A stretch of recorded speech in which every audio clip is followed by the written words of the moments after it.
ఎందుకు అనండి. ఎందుకంటే ప్రజల నమ్మకం, నా నమ్మకం కాదు, ప్రజల నమ్మకం కననే పడుతున్నది, కళ్ళారా కనబడుతుంది. మొత్తం చేవెళ్ళలో ఎంతమంది సర్పంచ్ ఉండే ఇంతకుముందు? 3. ఇప్పుడు ఎంతమంది ఉన్నారు? ప్రభాకర్ రెడ్డి గారు ఉన్నారు, ఆయన ఎన్నో ఏళ్ళ సర్పంచ్ ఉండే. ఇక 1-2 గ్రామాలు కానీ మొత్తం చేవెళ్ళలో 270 గ్రామాలలో మాకు 3 ఉండే. ఆ 3 నుంచి ఇప్పుడు 30 మంది అయినరు.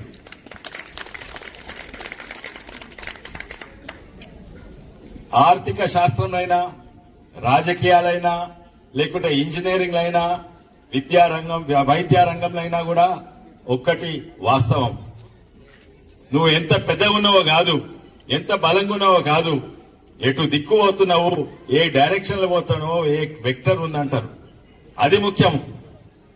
నువ్వు పేదగా ఉండొచ్చు, నీ దగ్గర 100 మంది సర్పంచ్లు ఉండొచ్చు, కానీ నువ్వు కిందికి పోతుంటే నాశనం అయిపోతావు. మళ్ళీ ఇంకోటి పోయిందంట హాస్పిటల్ కు, 5 ఏళ్ళు ఇరిగిపోయినాయంట కార్ యాక్సిడెంట్లా, కానీ ఇన్సూరెన్స్ ఒకటే వెళ్ళుకుంటారంట. అయితే వాళ్ళిద్దరూ అడ్వర్టైజ్ చేస్తుండ్రు, అరే గిదేంద్రా ఈ ఇన్సూరెన్స్ ఏంద్రా అంటే, కార్ కొంటే కార్ వస్తుంది కానీ టైర్లు ఉన్నాయంట,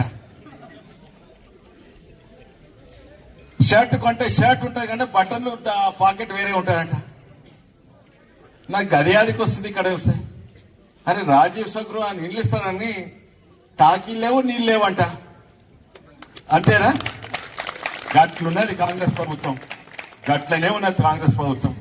అంతకు ముందుండే టీఆర్ఎస్ ప్రభుత్వం గట్లే ఉండే. కానీ మోడీ గారు ఇచ్చే పార్టీ, ఉద్యోగం ఇచ్చిన పార్టీ, లేకుంటే స్కూటీలు ఇచ్చిన పార్టీ, 2500 పెన్షన్ ఇచ్చే పార్టీ, 4000 నిరుద్యోగ భృతి ఇచ్చిన పార్టీ, ఈ 2 ఎటు పోతున్నాయి? ఈ 2 పార్టీ ఇక్కడి నుంచి కిందికి పోతున్నాయి. ఏ రంగంలో అయినా, ఆర్థిక శాస్త్రంలో, ఇంజనీరింగ్ అయినా, డాక్టర్లకైనా ఏదైనా కూడా ఎటు దిక్కుపోతున్న ముఖం ఏకైక పార్టీ లేస్తుందంటే బీజేపీ పార్టీ. అందుకు